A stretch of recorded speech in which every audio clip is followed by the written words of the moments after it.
It's a private state? It is. Can't make as much money off the state. Wow. Whoa. No, I didn't know that. Kathy, remember to break. She's having so much fun going, she doesn't want to stop.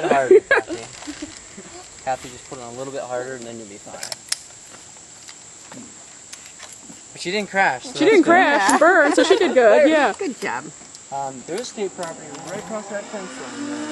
That's the Rockford State Nature Preserve, and the second largest bridge in the United States. Here comes Libby. She's doing great. Come on, Libby. It's made out of the Blackhand sandstone. It's a naturally forming bridge. Oh, okay. Just caused by water erosion. It's about 100 feet long. Beautiful bridge. Will we see it? You can't see it, so I usually don't talk about it. Oh, Hey, you're doing great. There. But that's actually like 200 feet of that way. So you have to hike it. It's about 45 minutes. Here comes the mama. Nice landing. Excellent.